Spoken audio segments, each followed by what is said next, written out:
All right, here we go. Game number 4, Saturday's competition. We are at the PSP New Jersey Open in Cream Ridge, New Jersey. I'm Matty Marshall. I'm up here with Steve Rabikoff, world champion. Next up, we got Impact taking on Damage.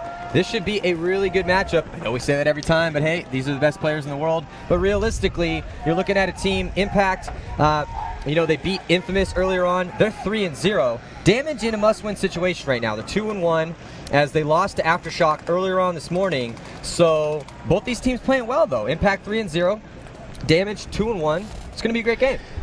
Damage has to win since Aftershock is 3-1 and Impact is 3-0. So if Damage has any chance to move on tomorrow, they must win this game. And then it comes down to tiebreakers and point differentials, and that's the paintball guys to figure out who's moving on. But all those fickle paintball Damage gods has to win this game, obviously.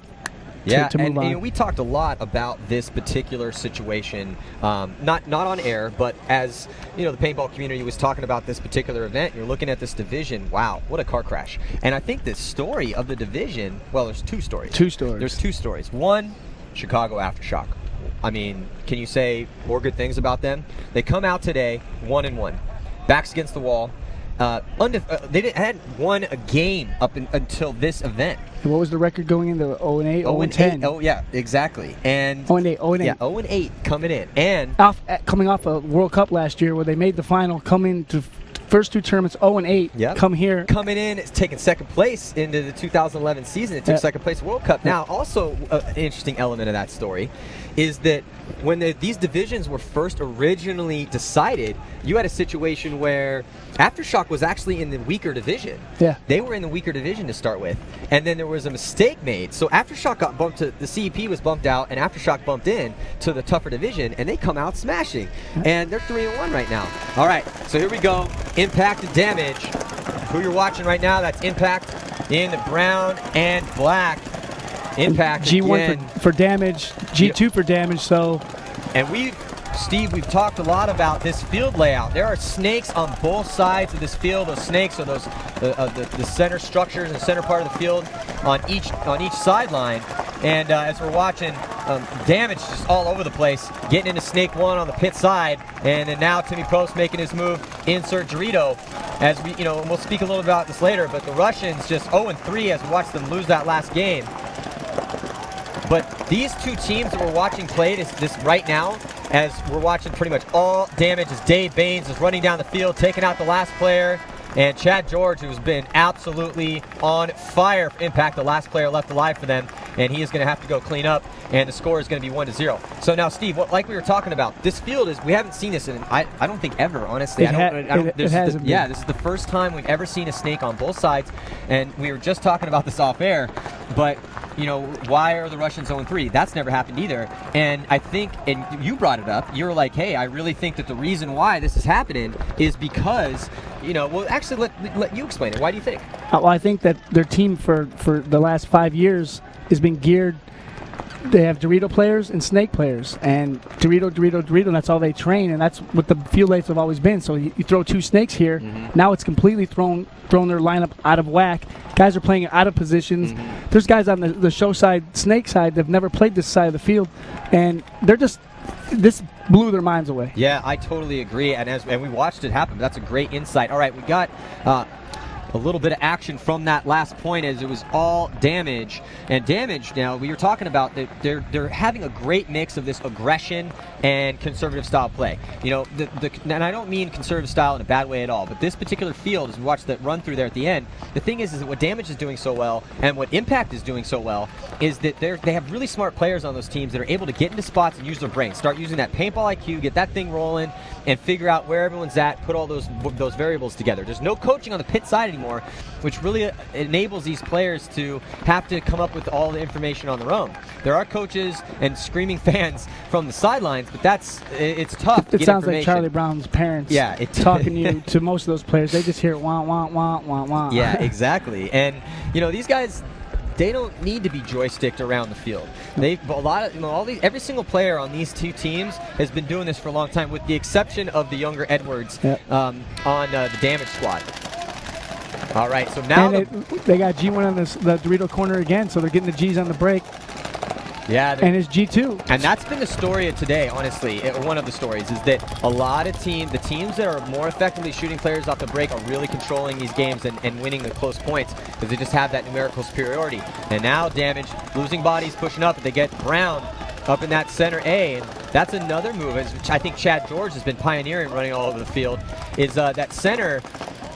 But now I think that you have these teams are starting to watch the other teams play, and of course they do, but they're picking up on that center move. So that now that center move isn't working 100% of the time. When Chad George was doing it, when they played earlier on today, and they were able to take down Infamous, man, he was all over the place. And looks like Impact. There's a Justin Cornell's trying to move up to the can on the snake side, Dorito, and he got eliminated there. So now it's a 3-on-2 Damage. And that's Brown up in the center for Damage in a really good field position right now as he's not looking at any guns on him from the pit side of the field. And now looks like Wimette or Moorhead was down. So it's Wimette. They take off the last two. Yeah, so now it's going to be, again, just all Damage, a much closer point than the first one, but Chad Bussiere and Brown handling business on the spectator side of the field and in the center for Damage. And we comment. I did the game with you this morning with Damage. This is like when over there in the pits we were talking. They're like, "What'd you see?" I said, "Well, the last 6 minutes of the game, you played your style that you played yesterday. Now these first 2 points is what they did yesterday. So it's a different game completely." That's a great insight too. And we had talked about that. We're like, "What is Damage doing?" You know, I mean, they came out and lost to Aftershock, but the first part of that game, they were not playing the paintball they played yesterday to go 2-0. And then now that's what we're seeing right now. So I think that's a really important thing for Damage to take to heart. All right, so on the breakout from that last point, now I want you guys to watch, you at home, the way that these guys are able to keep all these guns up, okay? And this is such a crucial element of the successful teams right now is because regardless of where they choose to send their players, they're trying to get as many guns up as possible. And it's really the guys in that back center that are trying to you see those guys running out to the corners. It's tough to make those corners. The guys are getting chopped up trying to make it out there. Yeah, those corners are real tough on this field, and surprisingly, Impact has been going there both points so far. They've been sending guys out to those corners. So we'll see if they stay in middle. But that's exactly how Damage wants them to do. They want them to stay in the middle, stop them from going out to the wire, and then they're playing the way they want them to play. Yeah, because if I was watching Impact, you know, again, Impact's 3-0, and what they've been so good at doing, and again, I think the MVP of at least from what I've seen so far, Impact, they're all playing well. Of course, they're 3-0. But Chad George is really coming into his own right now, and I felt that he was coming into his own when he was playing with the Philly guys, and this team has 3 starters on it from the original Philly Americans, Chad George, Ryan Moorhead, and Tim Artressa. So those guys are 3 of, in my opinion, some of the best paintball players out there. And they're really, really helped an already strong Impact team with, they got Justin Cornell, the Yakmek brothers, Josh Davey, who's a veteran, been around forever. Wimette plays great. You know, these two teams are very evenly matched. And look at Impact's breakout. They went no corners at all, so they stayed in the middle of the field. And now it's Damage's turn to get up in that center. We haven't seen Chad George been able to do any of the damage that he was doing earlier on, no pun intended. And now it's Timmy Probst up in that center for Damage, and he's locking down the snake side, the show side. Spectator side. Yeah, he's locking this down over here, and that's a really sound move because what that does, paintball, a game of angles. You get a guy in a good spot. You know, if you're just watching this game, you're unfamiliar with how it's played. Honestly, you're really not always shooting at the guy directly in front of you. The majority of the time, you're shooting in angle off to the side, and those are the players you have your best shots on.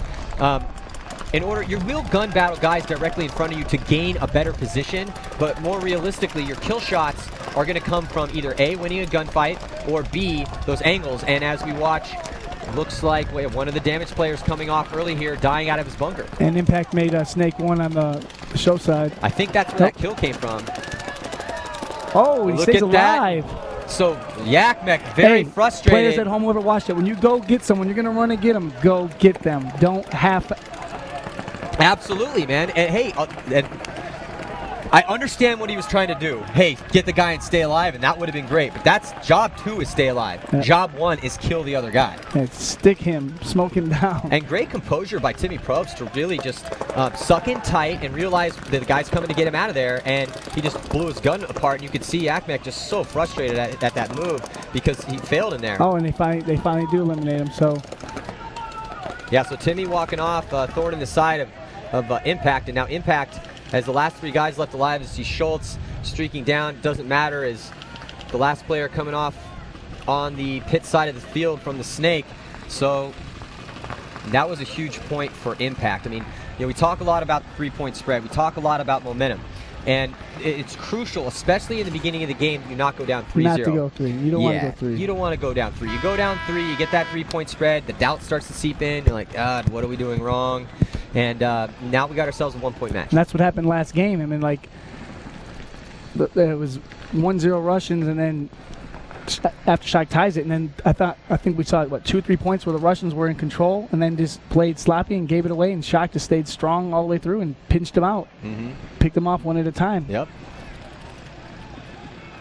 And then you saw what happened. The swing point.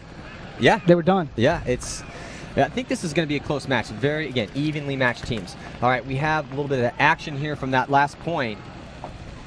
So you're looking at the spread of Impact, and there's the move. Boom, up in the center on the slow-mo, and he comes in high. See, he feels that Probst was high, raises his gun over there. He's trying to stay alive and take out Timmy at the same time, but he spent too long over that bunker, was not able to find his target. Timmy, very solid job in there, maintaining his composure. He didn't freak out and expose himself too much, and he was able to stay alive. He ended up dying, and that was basically the only offense that Damage had going on. That was the only offense. And when you're going to make that run, that move, which was the good move to do, just finish him off.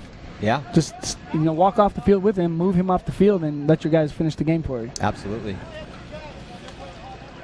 All right, so just under 50 seconds to go before the start of this next point. The score, 2-1 in favor of Tampa Bay Damage.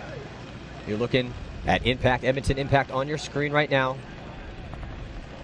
A team that really has struggled or flirted with greatness. They've flirted with greatness. They've been one of those teams that's a top-tier team. Damage as well. Both those teams are very talented lineups. Every team at this level has, of course, a certain innate level of talent, right. But they just can't finish. They can't kick in the door. They're always knocking on it. Yeah, it's like, what do you do with that? And these guys have both been really trying to find that last 5%. All right, so now it's Impact's turn to send a player up to the center, and he ends up Chad George. Hey, he does his job though. He takes out Brown. So now it's going to be up to the rest of the. Looks like a little bit of gun prop. No, Impact got his guns up, rolling.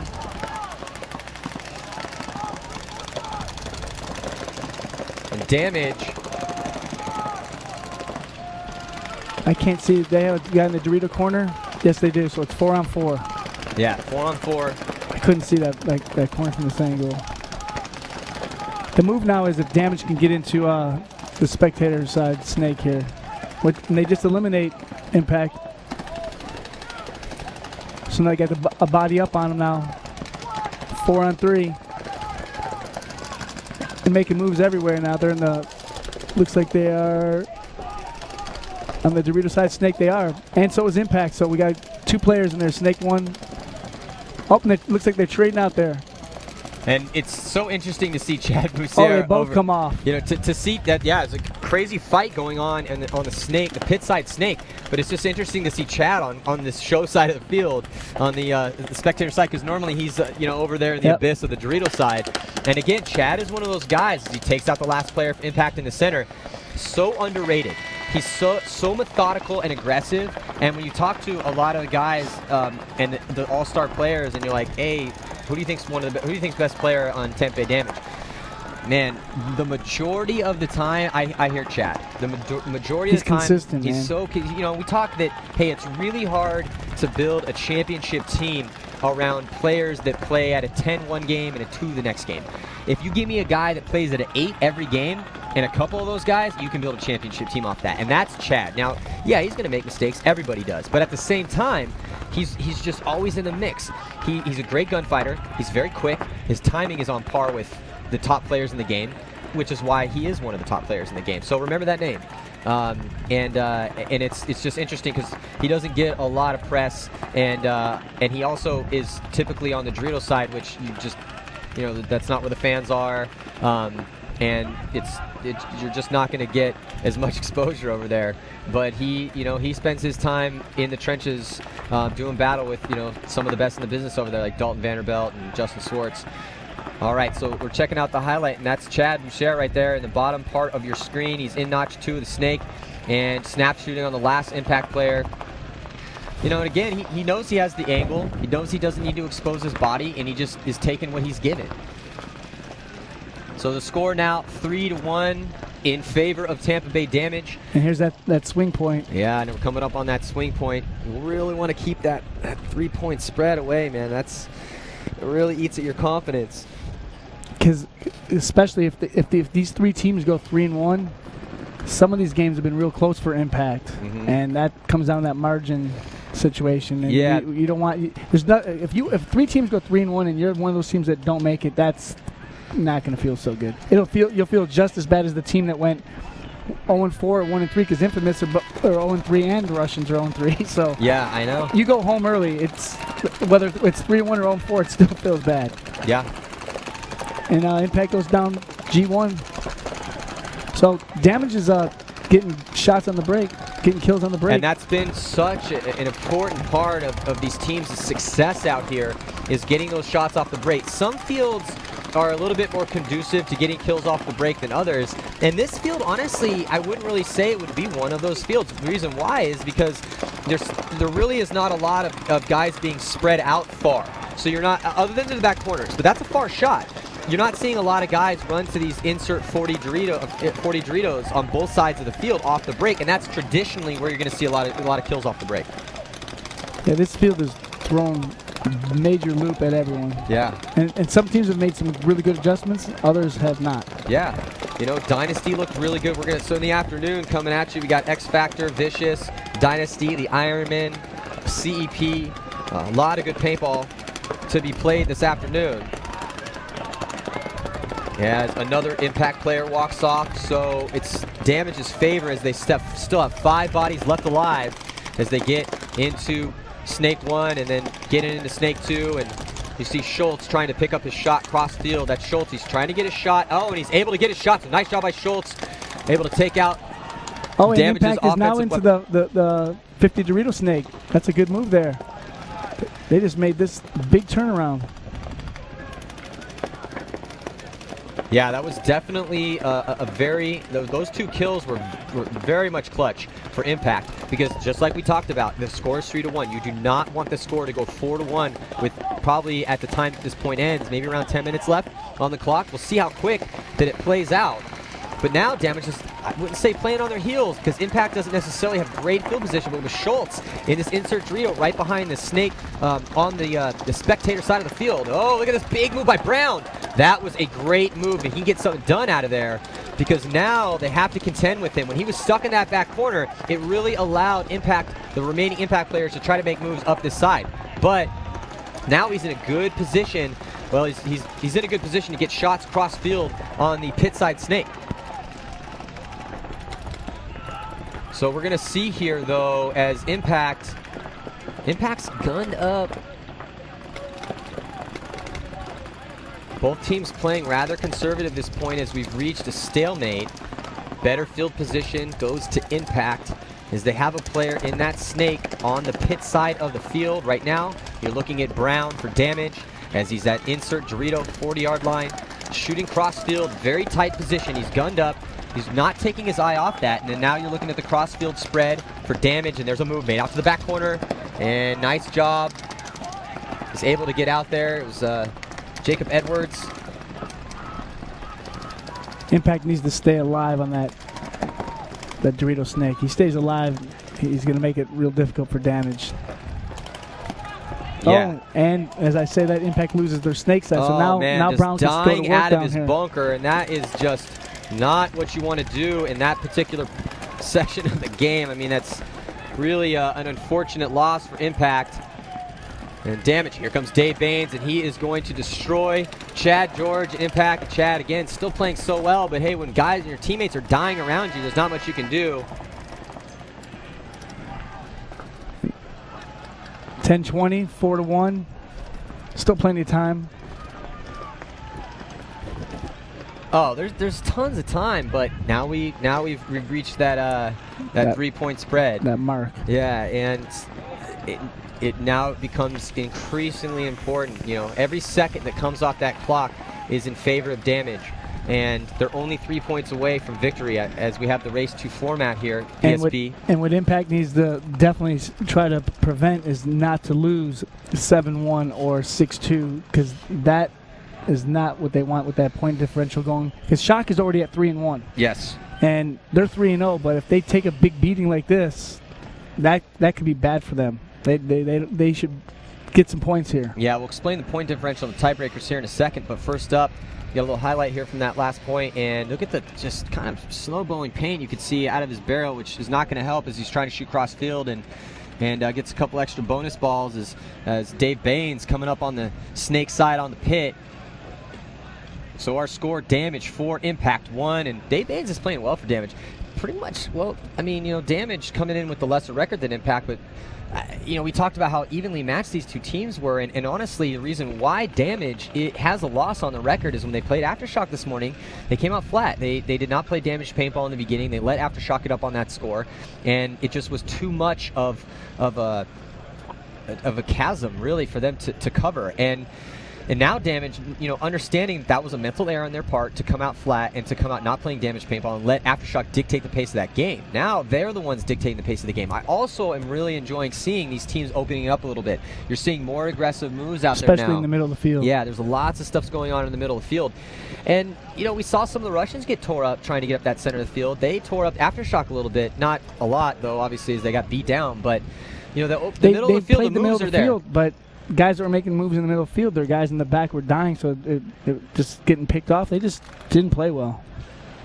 Yeah. But like I said, they were trying to get through the middle of the field. It didn't work for them. No, it did not work.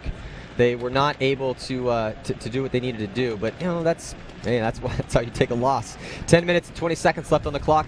In case you're just tuning in, we're here at the New Jersey PSP Open. I'm Matty Marshall. I'm up here with Steve Rabikoff, father of Justin Rabikoff, world champion, now working for GI Sports. Yes, I am. GI Sports. One of the sponsors of the PSP. How are things going over there? We're doing really good. Shock is 3-1. They made it in. Russian Legion won last event with our paint.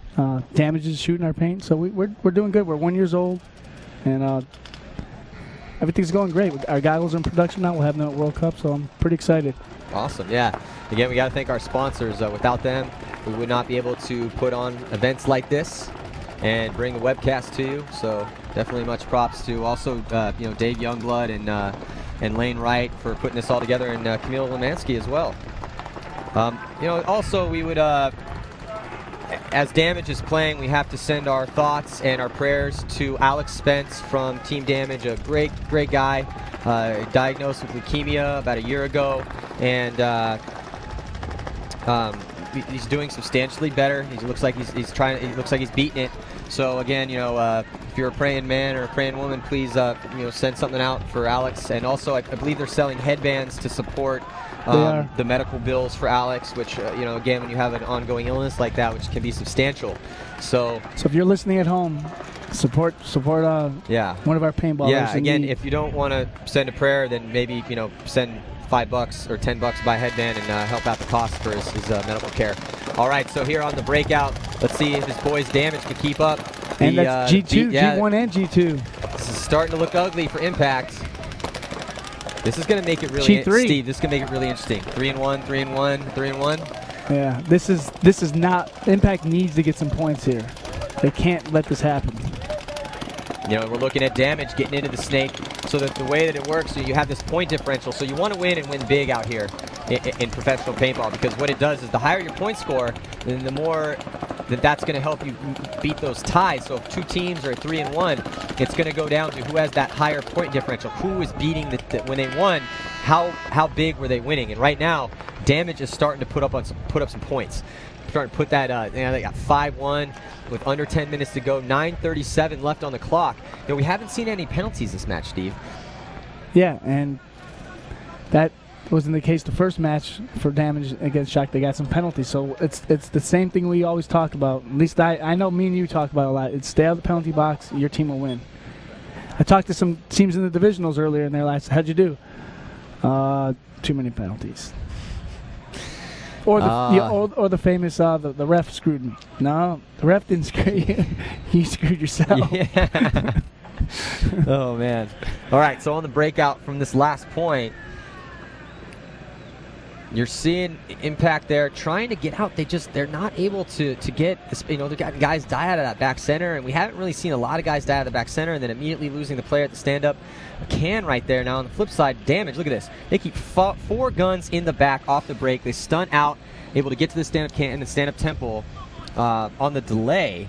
And they are just able, they're really doing a better job of A, playing more aggressive, B, winning the close points, and C, really effectively putting their streams of paintballs off the break where they need to go. And that's been such a key element to the teams that have been winning here today. We saw it a little bit yesterday, but I think that, that's just the nature of the beast.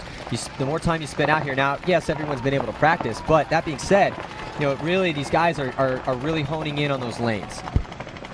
Yeah, they're like you said, each tournament, Friday, everyone's passive a little bit. They're trying to figure out the fields. And the afternoon bracket usually starts making some moves. And then this morning you saw teams are starting to play that middle of the field and starting to do things that they weren't doing yesterday. Now you watch the afternoon bracket, it'll probably get a little more aggressive as well inside that middle of the field.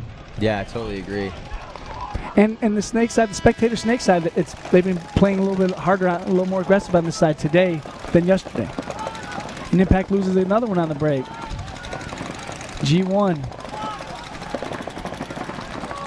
G2. So they're out there now just thinking, how did we get this game to end?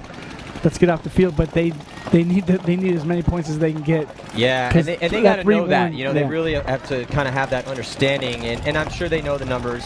And it's crucial that you do your homework like that, and you do the mathematics that it takes to know kind of where you're at in a situation like this. So and it looks like, I don't know if that Chad George or Justin Cornell that just eliminated one of the Damage players on the Dorito side, Snake, and that's a big move there for him if he can get down that Snake here, which is what I'm sure he's thinking that he wants to do. Let's see if he can make that happen. So pretty slow point right here, as you have a situation where Tampa Bay Damage, all they need to do, and you can see Dave Baines in there probably carried a couple extra pots of paint out with under 10 minutes still, but still a substantial amount of time left. And all they really need to do is just roll their guns and lock those lanes down. Impact, they have to come. They have to make aggressive moves. Yeah, Damage could just lock it up, but I don't know. Sometimes that backfires trying to do that lockup game. That's when you start giving up. And they eliminate another Impact player on the spectator snake side here. So that leaves Impact player in the snake side corner on the spectator side, and D1 on the Dorito side. Dorito 1. So it looks like it's 4-on-2. Yeah, so it's 4-on-2 right now. And really slow point, but if you're Damage, all you're going to do right now is take what they give you. Here comes Brown, is now making moves. But oh man, you got a little sloppy butt. Impact saved him. Yeah, I like that though. Again, take what they give you, push it when you need to, or push it when you see an opening, and that's what Brown was doing. I like this kid, man. Very aggressive, playing really smart. Got shot a couple times, making mistakes. He's getting some good playing time, good experience. That's going to happen to everybody. Yeah. Like you said, these teams, all the teams are talented players. Yeah. Talented teams, talented coaches. This is that you're in the pro division. Hey man, you got to beat the best to be the best. Yes, we do have a few LA Clippers, and every league has a few LA Clippers, the Kansas City Royals. But however, they're trying and they're doing everything they can. And I'll tell you, like CEP yesterday, they lost their games, but they played well. They didn't just get blown off the field. Like 4-3, they lost to Ironman. Yep. And then they lost 5-2.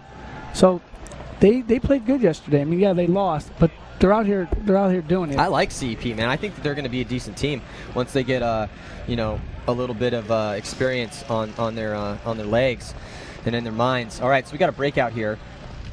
All right, so You're looking at that breakout, and again, trying to spread it wide, trying to be aggressive. Guns up, as usual. They lose a body trying to get out to that back corner. Now on the flip side, look at Damage. Back corner bunker didn't even gun out, but they get out alive. That's crucial, and then immediately makes that aggressive move to the stand-up can at the top part of your screen, and they're just all gunned up right now, searching those lanes. They make a quick aggressive move to shut down to shut down the other aggression from Impact. Yep. So just Damage is just hitting on all cylinders, handling their stuff right now. So the score is 6-1, and again, like, for those that are tuning in, you know, there's 3 teams in this division that possibly can go 3-1 now. Well, it looks like they're going to go 3-1, and one of those 3-1 teams are going home. In the same division, there's a team that's going to go 0-4 and 1-3. Wow. So who feels worse? Such a bloodbath, man. And who would have thought that it was going to be, if you were to sit here and make a bet on who was going to be 0-3, I mean, I don't know what the odds would have been on that, but you would have made, like, if you bet $100, you probably would have won, like, I don't even know, $2,000. Who would have known that Infamous and Russians would both be 0-3 on going into the last game? They have to play each other, so one of them is going home 0-4. Yeah, well, here comes Impact. They're trying to score a quick point and try to stay in this match. There is some time left on the clock, but, man, it's going to be a tall order for them to try to score 5 points, even just to tie it up in 7 minutes. But, you know, with Impact, they need to get as many points as they can for that point differential possibility that may be coming down here. Yeah. So this is good for them. Real good. And like you said, there's 6 minutes and 55 seconds left, so this game isn't over yet. They can put some quick points up here. I agree that this game's not over yet, I think the key words that you said was quick points, and then now you got Damage over here way past the 50-yard line into Impact's side of the snake, and he's staying alive, and you know, all he really has to do is just chill over there, especially with... Is that Carthy or Mike Carthy or Dave Baines? That looks like Carthy. Yeah, it's Carthy. Oh, he almost got picked off by Moorhead. But just the time is the issue here. It's not the fact that Moorhead's amazing, and he definitely has the capabilities to try to get a shot in on Carthy, even though Carthy's a really hard guy to win a gunfight against. But he's just really in a bad spot. In the snake, with 2 guys coming at you from different angles, is you're just asking for a back massage. And he might be ordering one here in a second. That 85 might start to get covered in half a dozen paintballs or so. And Damage, they don't even have to duke it out. No. They're up 6-1. Just, you know, Moorhead's got to make something happen here. And every single second that comes off that clock is... And they finally eliminate him. So that's... And that's it. 7-1. And that could be tragic for them. Again, we don't know the 3-1 who's got the point differentials. We'll let the paintball wizards figure all that out. Yeah, but that is not the way... Like, think about it. They've gone 3-0 up as of right now. They lose 7-1, and they might be going home. In the same division that Russian Legion and Infamous are 0-3 right now. One of them is going to be 0-4 today. It's making me cringe just thinking about it, because I'm thinking, okay, what if I was on that team, and I go 3-0, I come out, we get spanked 7-1, and that ends up sending us home? Oh my God! Now we'll see. Now we don't know yet for sure. We don't know. There's 3 teams now that are 3-1. So Damage beats Impact, and who won the Impact Aftershock game? Impact beat them by 1. So again, I don't know how this works. It was 5-4. Yeah. So maybe it's Aftershock that goes because Impact beat them. So maybe it goes head-to-head first. Yeah, that's true. Now also something to take note of: Impact did make it to overtime with the Russians. So I don't know. It's going to be crazy. But either way, there's a 3-1 team going home that's just going to be beside themselves. Yeah, I totally agree. Hey, and my hat's off to Damage in this particular game because they realized the mistake they made. They realized, hey, we know that we did not play our game. We need to go, and paintball is, you hear it said time in and time again. It's about exerting your will on the other team and making them play. You dictate the pace of the game, and that's what you're supposed to do. And that's what they did. They went out and they played a very strong Impact, came in 3-0, and they played their game. So, Damage looks really strong right now. Again, 3 teams are 3-1. And we don't know who's we don't know who's going. Someone's online that's probably already figured this out. Yeah. Send us a message. Yeah. Put it on our Facebook. Yeah, somebody text us. But anyway, so that is going to do it for this match. Again, Damage 7-1. Awesome job. I'm Matty Marshall. Steve Rabikoff will be right back. Do not go anywhere.